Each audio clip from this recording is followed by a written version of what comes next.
नमस्ते सदा वत्सले मातृभूमि। उत्तर प्रदेश में ऑनरेबल इलाहाबाद हाई कोर्ट ने के दो ऐसे डायरेक्शन जो कि योगी सरकार के भय मुक्त वातावरण के विरुद्ध लगता है हो गए हैं। विरुद्ध हो गए हैं मतलब अपना अपना तर्क है। उन तर्कों के आधार पर ऐसा लग रहा है कि कोई मिसअंडरस्टैंडिंग बड़ी हो गई है। आज ऑनरेबल इलाहाबाद हाई कोर्ट ने एक आदेश किया, सरकार के खिलाफ किया और कंटेम्प्ट ऑफ कोर्ट का नोटिस हम सबको याद होगा कि पीछे ही जारी किया जा चुका है। ऑनरेबल इलाहाबाद हाई कोर्ट में हसीन खान नाम के एक व्यक्ति आए और उन्होंने जो जो कंसर्न कोर्ट के सामने रखा वो बड़ा खतरनाक है। कंसर्न ये है कि ये किसी प्राइवेट प्रॉपर्टी में कुछ लोग इकट्ठे हो रहे थे। योगी जी की सरकार का एक कंसर्न ये है कि वो लगातार चाक चौबंद सरकार है। सरकार के या सिक्योरिटी के दो पहलू होते हैं, पुलिस के दो पहलू हैं। एक तो पहलू यह है कि अपराध होने से पहले प्रिवेंटिव एक्शन लिया जाए, यानी कि अपराध ना हो ऐसा प्रयास किया जाए। और दूसरा यह होता है कि अपराध हो गया है तो इन्वेस्टिगेशन किया जाए और इन्वेस्टिगेशन करके अपराधियों को सजा दे दी जाए। हमारे देश के अंदर पॉलिटिकल जो सिस्टम है, जो हमारे देश का 75 साल का सिस्टम है, उस सिस्टम में एक चीज पर बहुत ध्यान दिया गया। वो ये दिया गया कि जो हो रहा है वो हो जाने दो, प्रिवेंटिव एक्शन नहीं लेना। वो आपने नायक मूवी देखी होगी जिसमें अनिल कपूर हैं और मुख्यमंत्री कहता है कि वो एक मेरी रूलिंग पार्टी है, एक मेरी चारों कुर्सियां हैं, वो फलाने लोग, फलाने समुदाय, फलाना जाति, फलाना संप्रदाय मेरा है और इन पर एक्शन नहीं लेना, बाद में दो चार की एक कमेटी बनाकर काम करेंगे। ये रियलिटी में हमारे देश का एक स्वभाव रहा है कि भाई हो जाने दो, बाद में जब होगा तो एक्शन लेंगे। योगी जी की सरकार ने एक बात तय की कि क्या क्राइम होने के बाद ही पुलिस का एक्शन होना चाहिए, क्राइम होने से पहले भी होना चाहिए। उन्होंने बुलडोजर एक्शन शुरू किया, उन्होंने इनकाउंटर एक्शन शुरू किया, उन्होंने पकड़ा धकड़ी शुरू की और बॉर्डर अपने चाक चौबंद किए। कहीं ऐसा ना हो नेपाल भाग जाए, ऐसा ना हो मध्य प्रदेश में कहीं चंबल की घाटी में चला जाए, ऐसा ना हो कि कहीं वो और चला जाए। मध्य प्रदेश में भी भारतीय जनता पार्टी की सरकार है, इसलिए वो चंबल भी अब इस समय ठीक हो गया है, बुंदेलखंड का एरिया भी अब ठीक हो गया है। ये जो ऐसे दूर दराज के एरिया जहां पर गुंडे इधर से उधर भाग जाते थे वो सब ठीक हो गए। दिल्ली में गुंडे भाग आए थे, अब दिल्ली में भी बीजेपी की सरकार बन गई है तो यहां पर भी एक्शन ठीक ठीक चल रहा है। वो अलग बात है उस स्पीड में नहीं चल रहा जैसा उत्तर प्रदेश में चलना चाहिए, जैसा उत्तर प्रदेश में चल रहा है। उत्तर प्रदेश सरकार का प्रिवेंटिव एक्शन कि हम अपराध होने ही नहीं देंगे, कहीं मस्जिद में, मदरसे में, छत पर पत्थर हम इकट्ठे नहीं होने देंगे, किसी खाली प्लॉट में हम कोई योजना बनाने नहीं देंगे, या कहीं और रोड पर नमाज के नाम से आतंक नहीं मचाने देंगे, पब्लिक न्यूसेंस नहीं। ये उन्होंने तय किया। केवल मस्जिद की बात नहीं है, हिंदू त्योहारों पर भी ये प्रोटोकॉल लागू किया गया और इसके अलावा किसी भी तरह की असेंबली होगी तो आपको अनुमति लेनी पड़ेगी। अब ये जो केस आया है हसीन खान का, ये केस ऐसा है, ये कहते हैं कि साहब हम एक खाली प्लॉट में इकट्ठे हुए। अब देखिए, ये भी हो सकता है कि खाली प्लॉट में क्यों इकट्ठे हुए, खाली छत पर आप क्यों इकट्ठे हुए, किसी प्राइवेट प्रॉपर्टी पर जिसमें वैकेंट पड़ी हुई उसमें आप क्यों इकट्ठे हुए, जहां आप रहते हैं ड्वेलिंग हाउस में क्यों नहीं इकट्ठे हुए। तो ये जब एक जगह पर इकट्ठे हुए तो पुलिस ने छापे मारकर पुलिस ने कहा भाई अपने अपने घर में नमाज करो जाके, या मस्जिद में नमाज करो जाके, ऐसा कुछ कहा। इनका ये हाईकोर्ट चले आए। हाईकोर्ट में इन्होंने कहा कि साहब पीछे आपने एक आदेश दिया था और उस आदेश का ये उल्लंघन करते हुए पुलिस ने हमको परेशान किया है, और जो आदेश आपने दिया था ये कहा था किसी प्राइवेट प्रॉपर्टी में किसी के इकट्ठे होने पर आपको समस्या नहीं होनी चाहिए, ये उनका फंडामेंटल राइट है कि वो right to association fundamental right है। सरकार का तर्क ये हो सकता है कि भाई राइट टू एसोसिएशन तो ठीक है, लेकिन इन्वेस्टिगेशन करना और उनकी जांच पड़ताल करना कि वहां क्या चल रहा है ये राज्य सरकार की जिम्मेदारी बनती है।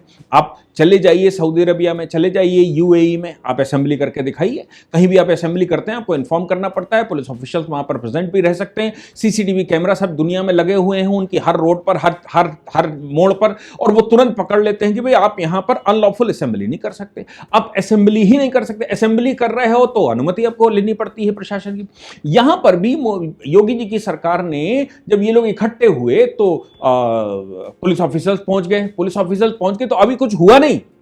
केवल कुछ लोगों ने कहा कि तुम्हारे यहां बुलडोजर चल सकता है। इनकी पिटीशन में यह कहा गया कि भाई हमारे यहां बुलडोजर चल सकता है। हम एक प्राइवेट प्रॉपर्टी पर इकट्ठे हुए थे, उस प्राइवेट प्रॉपर्टी पर हमारे इकट्ठे होने पर पुलिस आ गई, पुलिस ने इन्वेस्टिगेशन किया। कुछ लोगों का कहना है कि तुम्हारा साथ गलत हो सकता है, इसलिए हम आपके पास आ गए ताकि आप हमारे रिलीजियस फंडामेंटल राइट को प्रोटेक्ट करें। ऑनरेबल इलाहाबाद हाई कोर्ट ने भी यह कहा कि हां, this is the contempt of court order. Court ने पहले कोई ऑर्डर दिया है, उस ऑर्डर के बिहाफ पर एक और केस आया था रमजान के महीने में, इलाहाबाद हाई कोर्ट का ही था, बरेली का, अभी कुछ दिन पहले का ही है, और मतलब फरवरी का है। और ये डिस्ट्रिक्ट मैजिस्ट्रेट एसएसपी को बाकायदा कंटेम्प्ट का नोटिस हाई कोर्ट ने दिया। हाई कोर्ट ने कहा हमने पहले जो आदेश दिया था कि किसी भी प्राइवेट प्रॉपर्टी के अंदर कोई रिलीजियस कंसर्न या रिलीजियस एकत्रीकरण को आप मना नहीं कर सकते और आप उसमें इंटरवीन नहीं कर सकते। पुलिस ने बहुत कुछ कहा होगा, यानी कि सरकार का कहना है कि भाई कहीं पर भी एकत्रीकरण होता है उसकी जांच करना, उसके बारे में जानकारी लेना, उसके बारे में पूरी इंफॉर्मेशन हमको हो, और पुलिस को अगर कहीं पर भी असेंबली होती है पुलिस को इंफॉर्मेशन हो तो ज्यादा अच्छा है।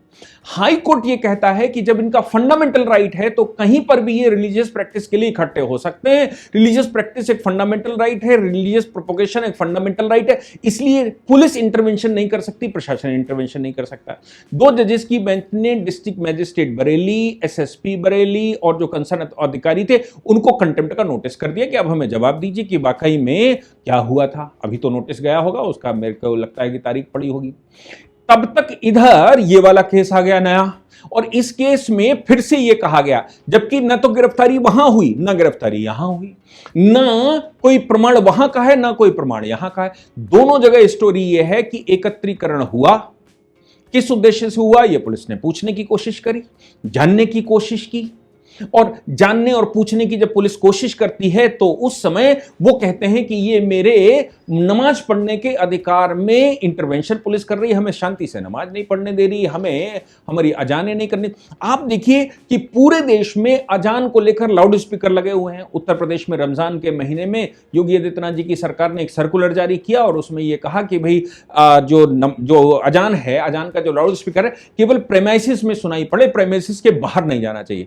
लेकिन क्या रुका? प्रशासन भी सो रहा है। जहां जहां चाक चौबंद कार्यकर्ता हैं वो तो प्रशासन को जाकर कहते हैं, बाकी जगहों पर चल रहा है। और वो मुस्लिम एरिया में लगता है उसकी आवाज पूरे शहर में जाती है, वो फुल स्पीड में चलाने की कोशिश करते हैं। फिर भी पहले से बहुत कुछ रुका हुआ है, इसमें कोई शक नहीं है, पहले से बहुत कम है, इसमें कोई शक नहीं है। रमजान के महीने में रोडें ब्लॉक हुआ करती थी, शहर जाम हुआ करते थे, वो कुछ नहीं उत्तर प्रदेश में हो रहा। लेकिन पुलिस प्रिवेंटिव एक्शन लेते हुए या प्रिवेंटिव मेजर्स अपनाते हुए जो बात पूछने की कोशिश कर रही है, जानने की कोशिश कर रही है, उसको रिलीजियस इंटरवेंशन कहा गया। अब इसमें आगे की वो ये समझिए, मैं कहता हूं कि कुछ लोग टोपी लगाकर एक जगह पर इकट्ठे हुए। आपको याद होगा कि हमारे देश में जब आजादी मिली थी और पाकिस्तान का निर्माण हुआ था तो एक बड़ा कांड हो गया था, और बड़ा कांड नई दिल्ली रेलवे स्टेशन के अगल बगल का था। मैं आपको बताता हूं कि क्या कांड था। वो कांड ये था कि कुछ लोग रोज कब्रिस्तान जाते थे, जनाजे लेकर रोज निकलते थे। अब जनाजा लेकर रोज कब्रिस्तान जाना तो कुछ हिंदुओं को शक हो गया कि भाई ये जो मुसलमान यहां पर हैं ये रोज जनाजे, इतने लोग कैसे मर रहे हैं, इतना तो जनाजा निकलता नहीं था। तो कुछ लोग उनके बीच में शामिल हो गए टोपी लगाकर। टोपी लगाकर जब वो शामिल हो गए तो शामिल होने के बाद उनको वेरीफाई किया गया कि ये मुसलमान हैं कि नहीं हैं। लोगों ने वेरीफाई किया मुसलमानों ने, तो उन्होंने वो कलमा कैसे पढ़ा जाता है, अजान कैसे की जाए, मतलब मुस्लिम के जो बेसिक फंडामेंटल्स हैं उन फंडामेंटल्स को भी जानने की कोशिश की। वेरीफाई हो गया कि ये मुसलमान हैं। कुछ लोग कहते हैं कि उन्होंने वो कटपीस भी करवाया था ताकि वेरीफाई हो जाए। अब वो उनमें शामिल हो गए। जब इस जनाजों के साथ वो वहां जाने लगे तो मालूम पड़ा कि वो जो जनाजा जाता था उसमें हथियार जाते थे, और वो हथियार कब्रिस्तान में इकट्ठे किए जाते थे ताकि गजवाए हिंद होगा, ये पाकिस्तान जो बना है, पाकिस्तान जिस दिन हमला करेगा उस दिन वो वहां से तलवारें निकाली जाएंगी, वो असले निकाले जाएंगे और कत्लेआम किया जाएगा। ये दिल्ली की घटना है, 1947 के आसपास की घटना है, आजादी के बाद की, पाकिस्तान निर्माण के समय की। आप सोच लीजिए कि ये जो घटना है ये कैसा था, ये रिलीजियस परफॉर्मेंस था। घटना में बाकायदा टिकटी जाती थी, जनाजा जाता था, सब सफेद कपड़े पहन के जाते थे, वहां पर प्रेयर होती थी, बाकायदा जो मौला मौलवी दफन करने के लिए करते हैं वो सब कुछ होता था। कई दिन हिंदू कार्यकर्ता वहां पर, राष्ट्रीय स्वयंसेवक संघ के कार्यकर्ता वहां जाते रहे और तब बहुत बाद में उनको पता लग पाया कि ये चल रहा है। तब उन्होंने प्रशासन को बताया, तब प्रशासन ने वहां छापे मारे, तब ये पकड़ा गया था। पूरा कांड, पूरा षड्यंत्र। तो रिलीजियस परफॉर्मेंस के नाम से अगर कोई इकट्ठा कहीं पर हो रहा है और पुलिस उससे पूछताछ कर रही है, मैं कह रहा हूं कि हम अपने घर में अखंड रामायण बिठाए हुए हैं, पुलिस आती है और कहती है कि भाई हमारा आदमी भी यहां पर बैठेगा, तो what is wrong in that? मैं कहता हूं आप भी अखंड रामायण सुनिए, प्रसाद खाइए और खूब पढ़िए, आपको भी एक रामायण देंगे। मैं कहता हूं हमारे यहां हवन हो रहा है, हवन पूजन में कोई पुलिस का व्यक्ति आता है और कहता है कि हम जानना चाहते हैं, हम इसमें हवन करेंगे, हम कहते हैं आप आइए, स्वागत है आपका। What is wrong in that? अगर आप कहते हो कि हम रोजा इफ्तार कर रहे हैं यहां इकट्ठे होकर और पुलिस कहती है हमें जानना है कि तुम क्या कर रहे हो, हमारा व्यक्ति यहां पर रहेगा, तो अगर आपके मन में डर नहीं है तो किस बात के लिए यह बात आती है कि हम रिलीजियस परफॉर्मेंस कर रहे हैं, आप नहीं आ सकते? आप कह रहे हो हम इकट्ठे होकर यहां नमाज पढ़ते हैं और नमाज पढ़ने में पुलिस ये जानना चाहती है या प्रशासन जानना चाहता है कि वाकई में यहां पर क्या हो रहा है, तो आप कहिए कि आप खड़े हुए, सिक्योरिटी की और बात है। ये तो अच्छी बात हो गई ना कि सिक्योरिटी आपको मुफ्त में मिल गई, लेकिन आप कहते हो कि ये मेरा रिलीजियस मामला है, इसमें इंटरवेंशन होता है, तो निश्चित तौर से पुलिस के दिमाग में भी ये बात जाएगी कि ये मामला रिलीजियस मामला तो नहीं लगता, इसके पीछे जरूर कुछ ना कुछ गड़बड़ है। हालांकि वो फंडामेंटल राइट लेकर हाई कोर्ट चले गए और हाई कोर्ट की 2 जजेस की बेंच ने पहले डिस्ट्रिक्ट मैजिस्ट्रेट बरेली को नोटिस कर दिया कंटेम्प्ट का, कि हमने जब आदेश दिया था कि प्राइवेट प्रॉपर्टी में आप नहीं घुसेंगे और आप नहीं पता करेंगे कि वो नमाज कैसे पढ़ रहे हैं, क्या कर रहे हैं, और वो रोजा इफ्तार कैसे कर रहे हो, क्या कर रहे हैं, तो फिर कैसे होगा, आप क्यों चले गए वहां? और अब ये फिर से इलाहाबाद हाई कोर्ट में चले आए हसीन खान और ये कहते हैं कि भाई मेरा मोहम्मदगंज मेरा स्थान है और यहां पर पुलिस हमको प्राइवेट प्रॉपर्टी में नमाज नहीं पढ़ने दे रही, रिलीजियस फंक्शन नहीं करने दे रही है, और मुझे शक है कि लोग गिरफ्तार कर, लोग जो मकान तोड़ दिया जाएगा, बुलडोजर चला दिया जाएगा, गिरफ्तारियां हो जाएंगी, प्रताड़ित किया जाएगा। और बिल हाई कोर्ट ने कहा कि भाई पुलिस बाज आए इन कामों से, हम पहले ही कह चुके हैं, हम आपको 2 सिक्योरिटी गार्ड देते हैं। हालांकि इस फैसले से मैं समर्थन करता हूं कि जब यह कहा गया कि मेरे राइट्स आप वायलेट हो सकते हैं, तो कोर्ट ने कहा कि हम तुम्हें 2 गार्ड देते हैं। सरकार को आदेश देते हैं कि इनको 2 बॉडीगार्ड दिया जाए जहां पर ये रिलीजियस फंक्शन कर रहे हैं, ताकि पुलिस इंटरवेन ना कर सके। तो हालांकि मैं ये मानता हूं कि इस केस में कोर्ट ने उत्तर प्रदेश सरकार का सहयोग कर दिया।